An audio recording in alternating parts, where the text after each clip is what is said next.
Tim, that was a crazy game coming off last night. You spot them 4 early. You get the comeback. You get the go-ahead run on a play that at the same time wrecks your inning, and then you get that from Patrick. How do you process everything you saw today? Well, I think the pitching and picking up Carter, picking up your teammate, just getting into the game. I mean, I think first situation was just getting out Wimmer with the bases loaded. I thought that was a really important piece of the game.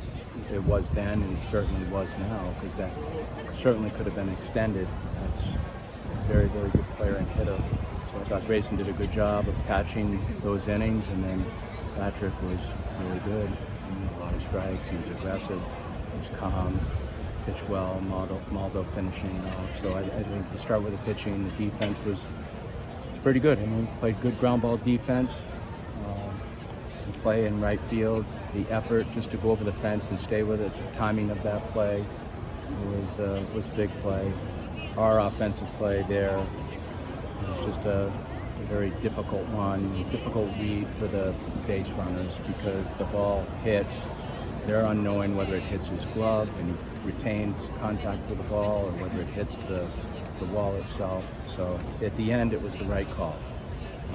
But we got one run out of it, which was important at the time. What is the runner supposed to do in a spot like that without really getting any instruction from the umpires that we could see? The runners? Yeah. Well, they did what they thought they should do, and that was, if they felt like the ball was caught, they took off, so they went back and just stayed at their bases. But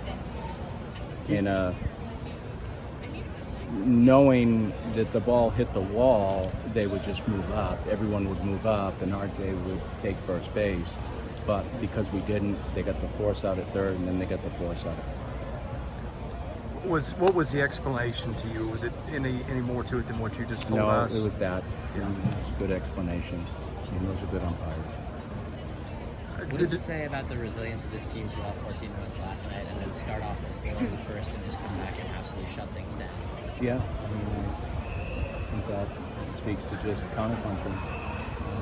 Emotionally, that's not the way you want to start off a game in which you're trying to build some energy. And really, momentum for us offensively was tough to come by too, because we got some guys on base, and then we came up short in that first inning when Enrique led off with a double. So they just stayed with it. We were pretty calm in the dugout. And it felt like if we could just stop them, then we could get into the game some way, somehow. When did you make the decision to start Carter today, and what was, his issues, I guess, that he was having today? Last night, and then he just didn't have it. I mean, he was probably overthrowing more than anything. I mean, you could tell with the fastball, the velocity was higher than normal. The breaking ball was probably overthrown because he wasn't able to land it. Just had a lot of adrenaline going. But you know what? Something positive came from it. It was just to get Grayson Carter out there, Patrick Riley out there, because those guys are going to need to help us going forward. And we reduced the pitch count on Carter, so it's going to probably long-term keep him fresh. So do you know how you're going to set up the rotation for next week against Tennessee? I don't care about that. All I care about is tomorrow and future out in the game. That's all that matters.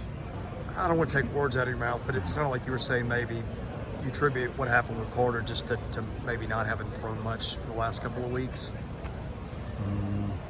Probably, he's a very competitive kid, so he probably wanted to protect his team. He probably wanted to come in and go 1, 2, 3. And when Messina hit that ball down the line, it's just like 6 hitters came up after that, and we went, a 2-out hit, and then 6 hitters came up after that. So probably pressed a little bit more with every hitter. And once he wasn't able to land his fastball or breaking ball, it became, I can see him spin a little bit. It's a tough situation because he's a very good pitcher and a very good competitor, but it's okay. Those things happen, and we made the best of it. You haven't really used Carter and Riley on the weekends in the league, but they also keep the ball in the park. I'm guessing it was no coincidence you went to those two in that spot for those traits. Yeah, I mean, they were the best options. I mean, the best options in the bullpen right now. But they need to get out because they can help us. I mean, they've pitched on the weekday, and I'm just happy for Pat. Each time Pat has come out, he's progressively gotten better and better. a lot of strikes with his off-speed pitches. And Grayson Carter, I mean, I know Tuesday it wasn't a bad inning, but it wasn't the best inning for him. But I thought he rebounded well. I thought they both were aggressive, and that's what they needed to be against this team. Who do you have available tomorrow after Devin?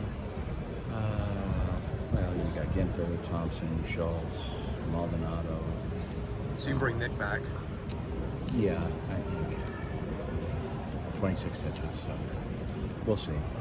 Yeah, we'll see where he is, but he's going to want to pitch. It looked like earlier in the season, maybe like Riley's fastball velo was down a little bit, but it looked better the past couple weeks. Really, is there anything to that? Yeah, I just think time. Still think, what is it, April? Beginning of April? I've said this before. I mean, it's a quick turnaround to start the season in February. I mean, these guys, once the weather warms up, and once they start to get in shape, they start building their volume a little bit and their velocity.